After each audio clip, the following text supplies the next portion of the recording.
বর্তমানে ইন্টারনেট ছাড়া আমাদের দৈনন্দিন কাজ প্রায় অসম্ভব। প্রতিটি কাজেই এর ব্যবহার যেন আবশ্যকীয়। তবে এই ইন্টারনেট ব্যবহার পদ্ধতি জানলেও অনেকের মনে প্রশ্ন তৈরি হতে পারে, কিভাবে এই ইন্টারনেট সংযোগ আমাদের কাছে পৌঁছায়। আমরা অনেকেই জানি না আমাদের বহুল ব্যবহৃত এই ইন্টারনেটের তথ্য সমুদ্রের নিচে থাকা সাবমেরিন কেবলের মাধ্যমে কিভাবে প্রেরণ করা হয়। বলা হয়ে থাকে আজ পর্যন্ত সমুদ্রের নিচে এত পরিমাণে কেবল সংযোগ করা হয়েছে যে তা দিয়ে 2 বার চাঁদকে পেঁচানো যায়। চলুন জেনে নেওয়া যাক কিভাবে ইন্টারনেটের সংযোগ কোনো স্যাটেলাইটের মাধ্যমে নয় বরং সমুদ্রের নিচে বিছানো কেবল দিয়ে স্থানান্তরিত করা হয়ে থাকে। সমুদ্রের নিচে বিছানো এই কেবলগুলো উপর থেকে রাবারের মতো দেখালেও এর মধ্যে রয়েছে আমাদের চুলের চেয়েও পাতলা তারের গুচ্ছ। এই সূক্ষ্ম তারের গুচ্ছগুলোই দ্রুত ইন্টারনেট সংযোগ নিশ্চিত করে থাকে।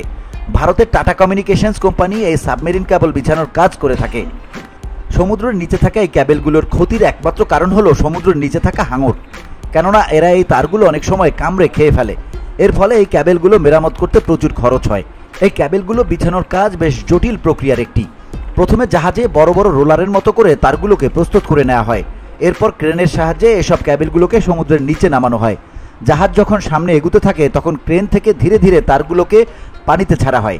এভাবেই সমুদ্রের নিচে কেবলগুলোকে বিছানো হয়। আর এই প্রক্রিয়ার পরই মহাদেশ থেকে মহাদেশে ইন্টারনেটের তথ্য স্থানান্তর করা হয়। এই কেবলগুলো যেন সমুদ্রের নিচে সুরক্ষিত থাকে এবং দীর্ঘদিন কাজ করে তাই বিশেষ যত্ন নেওয়া হয়।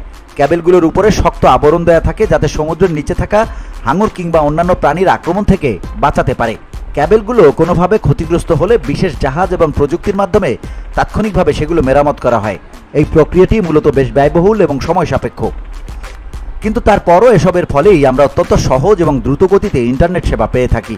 এই প্রযুক্তির ফলেই আমরা নানা তথ্য আদান প্রদান করতে পারি যা আমাদের জ্ঞানকে আরও প্রসারিত করতে পারে। VOD Bangla news desk.